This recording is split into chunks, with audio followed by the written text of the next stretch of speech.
This gospel is otherwise known as the Diocesan Priest Retirement Plan. Yeah, you know, they pay us that big $30,000 a year, so. So here's the deal. This is a very tough gospel to listen to, is it not? All of us suddenly become very internal and insular when we listen to this gospel. We start to ask ourselves, is this applying to me? Is it only applying to the multimillionaires? Who is it applying to? And let me answer that question straight out. It applies to all of us. All of us. He's not talking about, well, if you have $4 billion in the bank.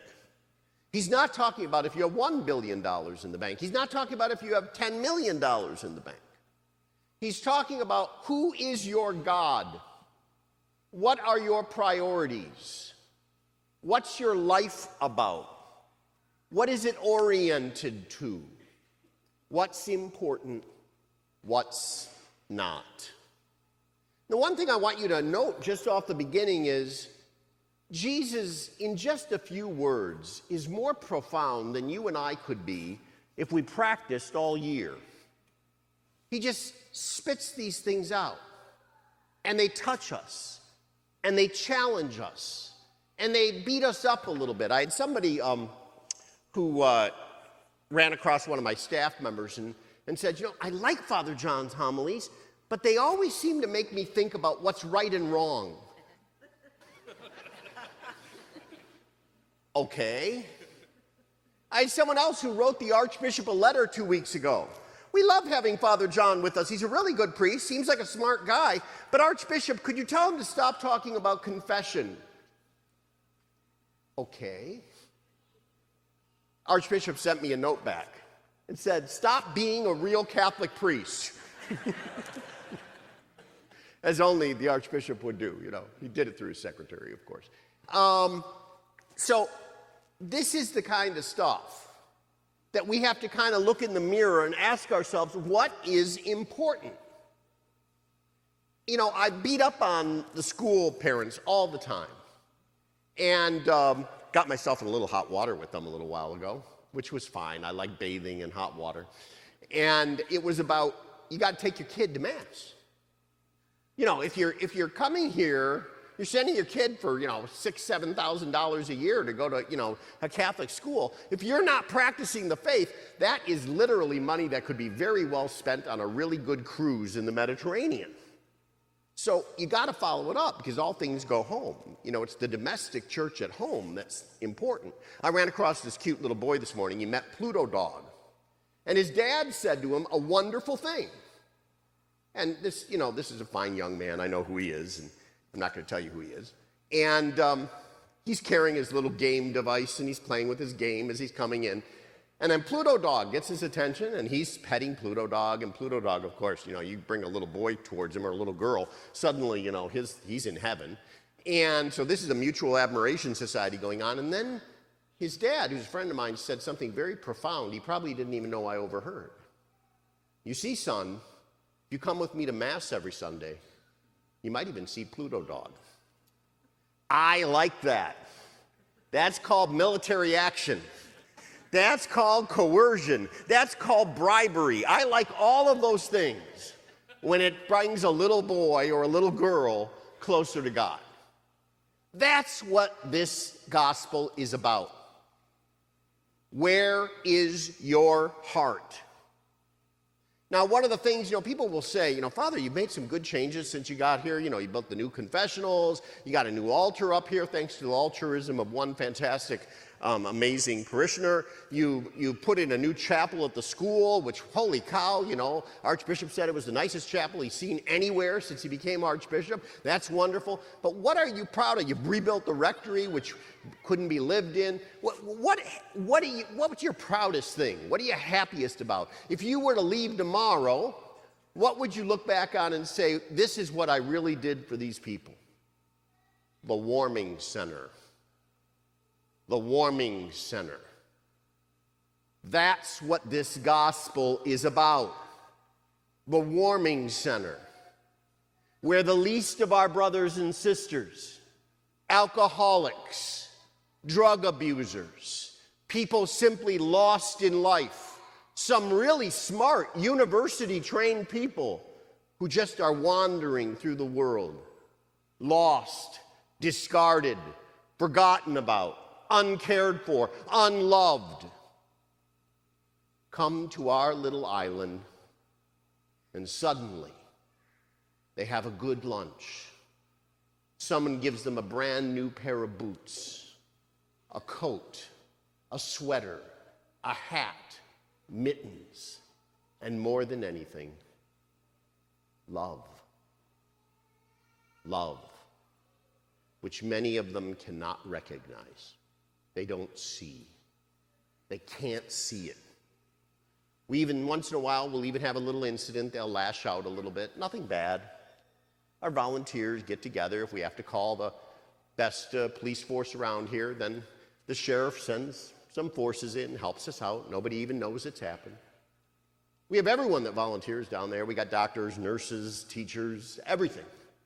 And these people that volunteer find out that they're the ones receiving more than they're giving. It's beautiful. That's what this gospel is about. What's your priority? Mother Church has taught for centuries that it is not a sin to be wealthy. It is not a sin to be wealthy. It's what you do with it. The man who walks up to St. Peter at the gate, and all he has done is filled his pockets and worried about his accounts and lived in the lap of luxury and helped no one. Well, you're in trouble. No nice way to say it. Bye. But the man or woman who walks up to Peter and says, look what I did for my kids. Look where the kind of schools I sent them to, or the catechism I made sure they got. Look at how I brought them to Mass. Look how I saw someone helpless and helped them. Saw a promising young man or woman who was going to go to college. I knew their family couldn't afford to send them. I sent them. The waitress at the restaurant, the dining little area, the family dining restaurant, who was in real trouble. And I left a C-note for her. The little things where I advanced mankind further than it was. That's the man or woman who has nothing to worry about. The real question that's called for in this gospel is, who are you and what do you stand for? And the answer has to be, I am a woman, I am a man for others, for the greater glory of God. Or, the alternative, I am a woman or a man for myself, for no one's glory but my own. We have to ask ourselves that question. Have you shown mercy in your life? You ever notice how everyone says, family is the most important. Family is everything. And then when someone in the more distant family comes forward, they're desperate, they're in trouble, and they're ashamed to even ask for help. And they ask for financial help, and the answer is, I love this, only in America will you hear this answer, well, families shouldn't talk about money. What? It's family. It's exactly who you should be able to go to. Now, notice how uncomfortable everyone gets about that. That's what this gospel is about. Have you ever forgiven a loan just for the sake of forgiving it? I guarantee you, you will feel like $1 gazillion. But that doesn't even enter into most people's minds. Because it's that filthy lucre, it's money. I have to get it back. What would the world be like if there was no money? Wow. But there always has been, there always will be. And we have to get used to that. And it's what we do with it and what priority it plays in our life. Does it own us or does it not? I leave that to your consideration. Maybe it will get me a few letters. The boss will reply, "Stop being such a Catholic priest." This is very, very important. This is what runs to who we are, how we operate, how we love, how we take care of those given to our charge. And I have news for all of you that you're not going to necessarily want to hear, although some of you who are saints out there getting ready for canonization 50 or 100 years from now do want to hear. We are our brother and our sister's keeper. We are. Remember the last dude who told the father and asked the question, implying the negative, "Am I my brother's keeper?" Things didn't turn out well for him. It was called the mark of Cain. You and I must be our brother and our sister's keeper. We are each of our keepers. Sometimes I'll go and rush to a hospital and I'll say to myself, it's 4 a.m. I am tired. My Galumpa Basset Hound now thinks it's 7 a.m. He will never go back to sleep. I am doomed. And what I do is I put him in his crate and then I go off to the hospital at 4 a.m. And then the family will look at me and say, "You came." And the answer always is, I had no choice. I'm selfishly here. For if I did not come, think of the conversation the boss would have with me, and I'm not talking about the Archbishop. I'm talking about the big boss.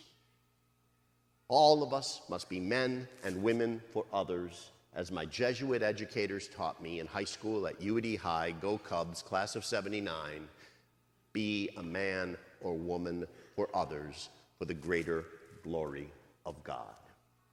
We live in a society where helping the helpless, being merciful to those in need of mercy, being graceful, being elegant, being a gentleman or a gentlewoman are frowned upon.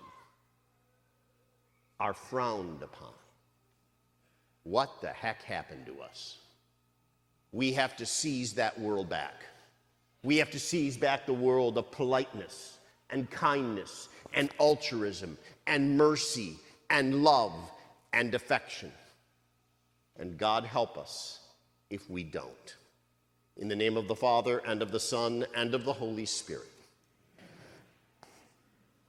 Oh, by the way, I forgot something. Would you have that young man stand up right there? This young man, fighting for our country, just came back from the Middle East. He's back here right now getting married in about 2 weeks. Just wanted to point that out to everybody.